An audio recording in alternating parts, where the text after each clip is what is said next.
Peter, you are leading the church in Nova Gorica, Slovenia. How long have you been going for? And can you tell us shortly, what are you as a church? What defines you? And how could we imagine you?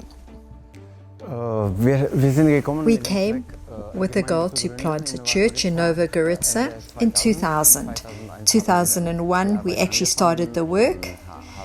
And we had a phase of 3 years where we had our first contacts. Most of them were drug addicts. We worked with drug addicts, and that's how the church actually was planted and how we started. And then 2004 it actually started. We tried to build a local church, and we realized there weren't any other Protestant churches in quite a large radius. And so we knew that everything that we were doing and everything that the church was about, was important. And our vision was to just build a local New Testament church with potential for growing and then to plant churches again. And that's just together, so summarizing what we do. In Slovenian tun. And the people that you reached that are part of your church, what backgrounds did they have mostly? Are they people that were mainly Catholic or atheists, or did they have Christian connections? What are they? Most of them were basically new converts, no Christian backgrounds mainly. Some of them would have said they're Catholic, but weren't really active in the Catholic churches. Most of the people that we have are people who were never connected to churches, never read the Bible. I'd say 95% or even more of our church are from nothing. And from that they came to Jesus and got to know Jesus through this church. And so what would you say on the next steps for your church, as leaders of the church, for your local area? Yeah, that's clear for us. Our mission phase, we're still in it. We're still in that missional phase.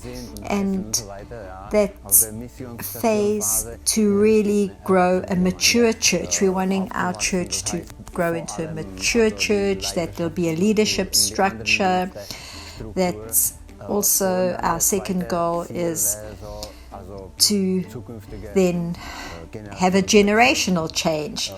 We have various generations, middle generation, children, but then those children are growing up, and so we are wanting them to, even in the teenage years, to be part of it and be the base and foundation of our church.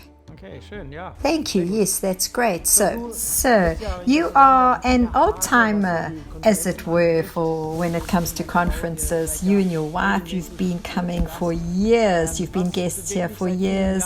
What moves you to come here over so many years, to be part of Activate Network, to come to the conferences? Why do you make this long journey to come here? What are the reasons? I think that it's the greatest value for us to travel this way because of the relationship. We've got this long-time relationship, friendship, and that the conference is in Dresden. We want to make this trip.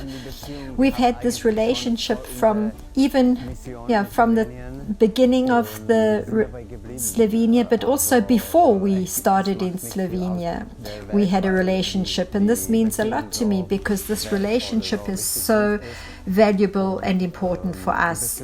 The relationship means simply for us, firstly, as a leadership couple, that we also have our backs covered, as it were, that we have friends, that we plugged in somewhere. I think also for the church it's very important because in the situation that we have, people aren't used to the kind of church we are.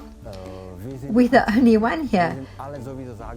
People think we are sect because of us being the only one. And when they see that we are part of something greater, then the people, and they see the Activate people visiting, Activate Network visiting and ministering, our people see that.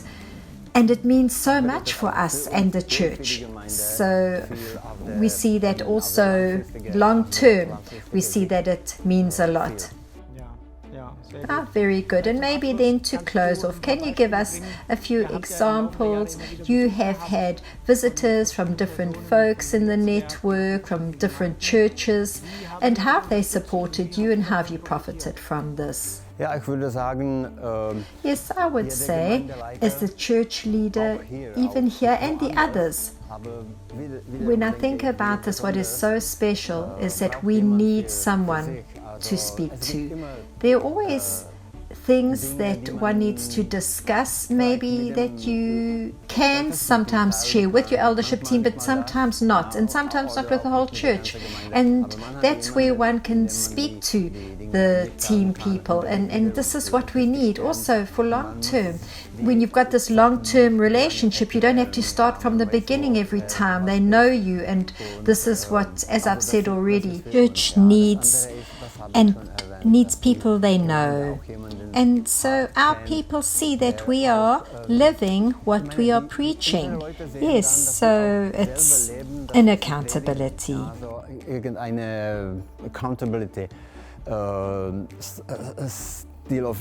It's a level of our life.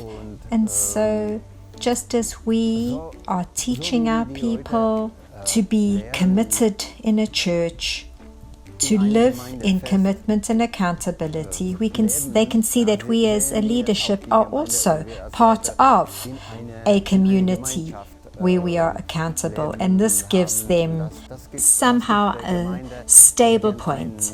Yes, security, yes. So, super, then thank you so much. It's been great to know you all these years, and we wish you God's blessing, much wisdom now and how it's going to see in the future, and then courage to implement everything He tells you to do. Thank you.